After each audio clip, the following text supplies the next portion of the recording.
membantu pengembangan channel ini, jangan lupa like, subscribe, dan share.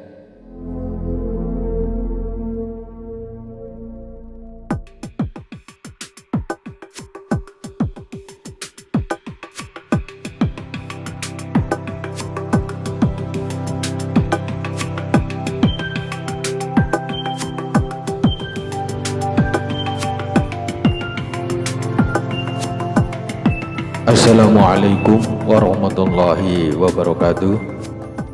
Bismillahirrahmanirrahim.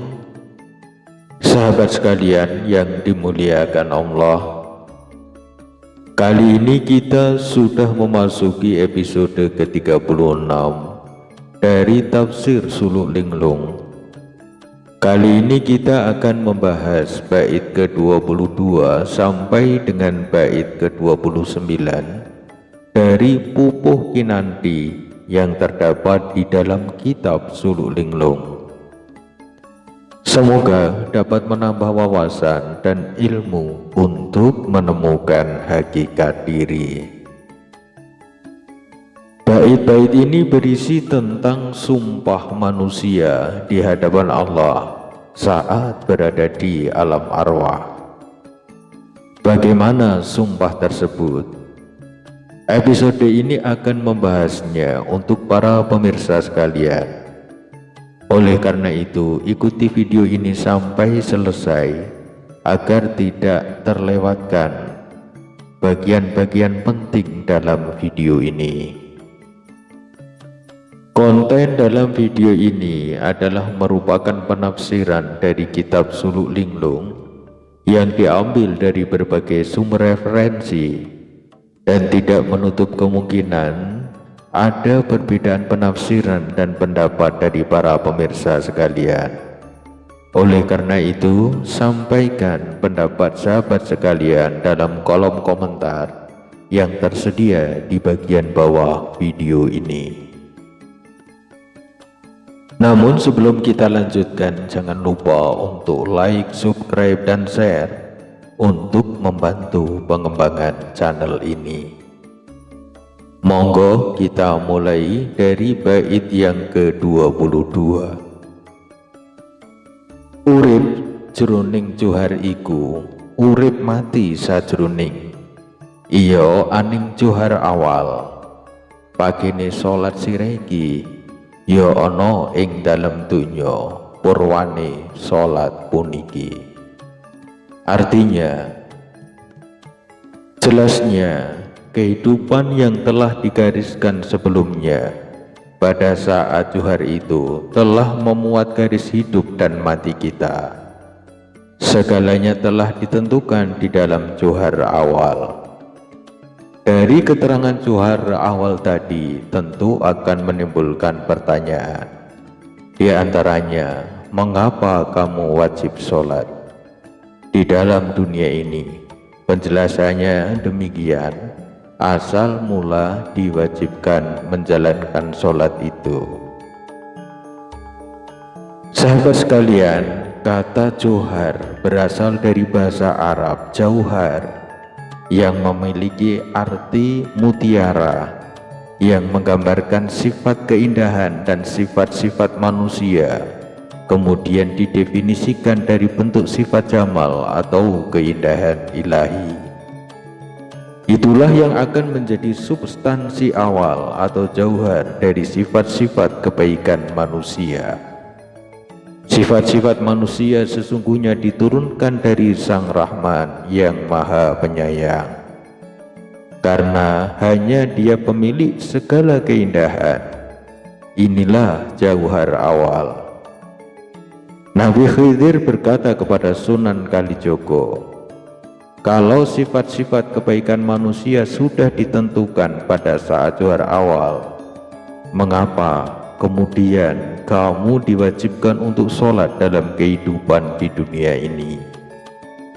Asal muasal kamu diwajibkan sholat adalah, jawabannya di dalam bait ke-23.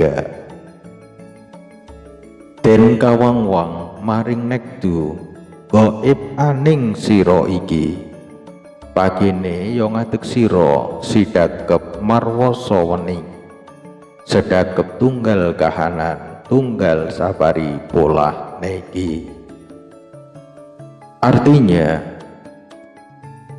disesuaikan dengan ketentuan di zaman azali, kegaiban yang kau rasakan saat itu, bukankah kamu juga berdiri tegak, bersidekap menciptakan keheningan hati, bersedekap menyatukan konsentrasi, menyatukan segala gerakmu. Pada saat itu manusia sudah bersumpah di hadapan Allah saat berada di alam ruh. Alam ruh adalah fase pertama kehidupan manusia. Disinilah manusia itu berasal. Di alam ini manusia menunggu panggilan dari Allah untuk nantinya ditempatkan dalam jasad yang telah Allah sediakan. Ketika Allah akan membawa ruh ini untuk masuk ke dalam jasad manusia, Allah bertanya kepada setiap ruh dengan pertanyaan yang sama.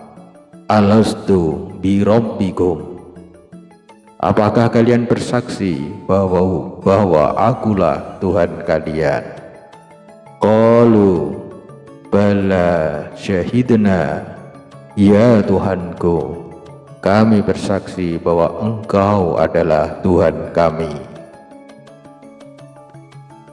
Setelah mereka melakukan sumpah pengakuan bahwa Allah adalah Tuhan mereka, barulah Allah masukkan ruh tersebut ke dalam jasad yang telah Allah tentukan. Di alam ruh ini, manusia seluruhnya sama, tidak ada yang lebih baik dari siapapun. Tidak ada perbedaan tinggi badan, warna kulit, dan lain sebagainya. Saat itu kita, para manusia, bersumpah kepada Allah untuk taat kepada perintah-perintah Allah. Kemudian di bait yang ke-24, pangucap nunggal siriku, wedale rukuk tumuli krasa duka lan cipta, tumetes banyu kang wening ning urip ruh sakalirnya, rasa iman saderahi. Artinya, ucapan yang kau satukan, akhirnya kau rukuk tunduk kepada yang menciptakanmu, merasa sedih karena malu sehingga menciptakan timbul keluar air matamu yang jernih, sehingga tenanglah segala kehidupan ruhmu, rahasia iman dapat kau rasapi. Ini adalah merupakan filosofi ruku dalam sholat yang menggambarkan ketundukan seorang hamba kepada Allah Subhanahu wa Ta'ala.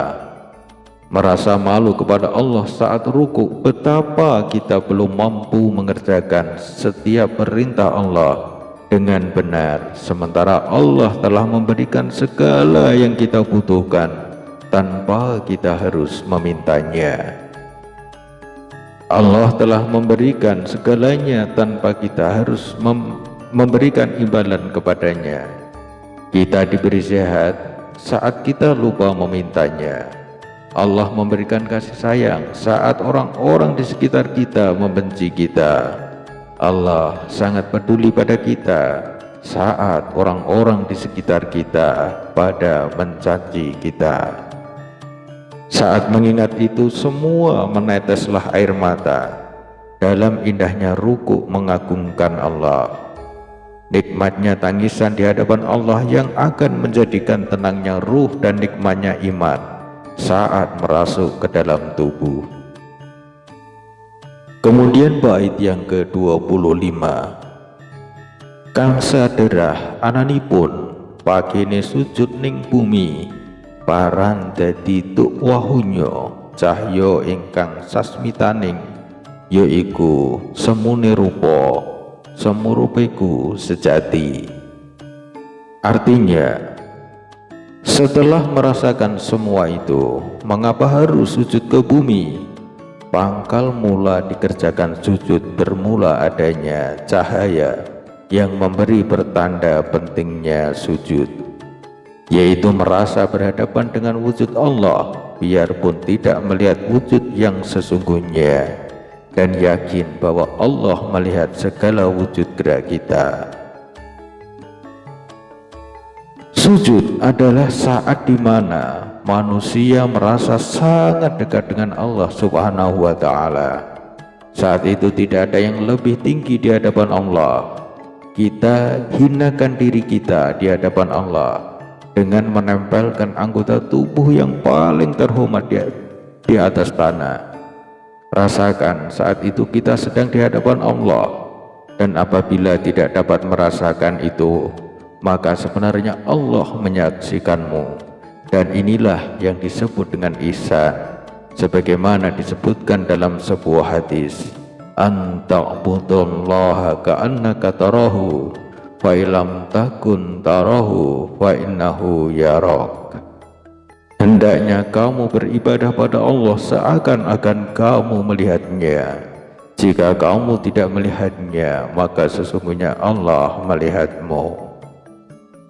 Kemudian di bait yang ke-26, kang agomo dunungipun iya ingkang bumi langit, ingkang ananira nika sirnaning donya kang ati, iya iku atenira kang sujud aning ing bumi. Artinya, dengan adanya agama Islam dimaksudkan agar makhluk yang ada di bumi ini dan di langit, dan termasuk dirimu itu, beribadah sujud kepada Allah dengan hati yang ikhlas, sambil kepala diletakkan di muka bumi, sehingga bumi dengan segala keindahannya tidak tampak di hadapanmu. Hatimu hanya ingat Allah semata-mata. Yang demikianlah seharusnya perasaanmu, senantiasa merasa sujud di bumi ini. Ini adalah merupakan hikmah lain dari sujud. Saat seseorang bersujud di hadapan Allah, yang dilihatnya hanya tempat sujud, yang jaraknya hanya beberapa senti dari mata, sehingga bumi dan segala keindahannya tidak tampak oleh mata. Yang dapat dirasakan hanya ketundukan kepada Allah. Begitulah saat manusia bersujud, dan seharusnya begitu pula saat seseorang di luar sholat tetap dalam kondisi tunduk dan patuh kepada Allah Subhanahu wa Ta'ala. Kemudian di bait yang ke-27, pagine linggih amangu ngawang anguwung den panggih, jatine ikutan ono pangeran iku sejati, yen kawula jatinyo dudu Allah sira iki. Artinya, mengapa pula menjalankan duduk diam seakan-akan menunggu sesuatu, melambungkan pengosongan diri dengan harapan ketemu Allah, padahal sebenarnya itu tidak dapat mempertemukan dengan Allah. Allah yang kau sembah itu betul-betul ada, dan hanya Allah lah tempat kamu mengabdikan diri dengan sesungguhnya. Dan jangan sekali-kali dirimu menganggap sebagai Allah. Ini adalah gambaran ketika seseorang duduk di antara dua sujud dalam sholat, duduk seolah-olah sedang menunggu untuk bertemu dengan Allah. Namun di dunia ini tidak akan mungkin dapat bertemu dengan Allah, dan yang ditunggu sebenarnya adalah ampunan Allah, kasih sayang Allah. Karena itu kita membaca, Rabbi ghfirli warhamni wajburni warfa'ni warzuqni wahdini wa'afini wa'fu anni. Artinya, ya Tuhanku, ampunilah aku, kasihanilah aku, benarkanlah aku, angkatlah derajatku, karuniakanlah aku rezeki, berikan aku petunjuk, sehatkanlah aku, dan maafkanlah aku. Meskipun mata tidak bisa melihat Allah, namun Allah benar-benar ada, dan hanya padanya lah kita beribadah dan mengabdikan diri. Janganlah kamu menganggap diri sebagai Allah yang harus dipatuhi oleh orang-orang sekelilingmu. Kemudian di bait yang ke-28, lan Muhammad iya dudu patemon rahsa sejati ingkang rahsa dudu rahsa ya Allah Muhammad ciri ing kawulane haram lamun puasa iki. Artinya, dan dirimu jangan pula menganggap sebagai Nabi Muhammad untuk menemukan rahasia sejati, sebab antara yang satu berbeda dengan rahasia yang lain. Dari Allah lah Nabi Muhammad mengetahui segala rahasia yang tersembunyi, dan Nabi Muhammad sebagai makhluk yang dimuliakan Allah, dan beliau sering menjalankan puasa. Maksudnya adalah bahwa tidak mungkin manusia selain Muhammad memiliki kemuliaan seperti yang dimiliki oleh Nabi Muhammad.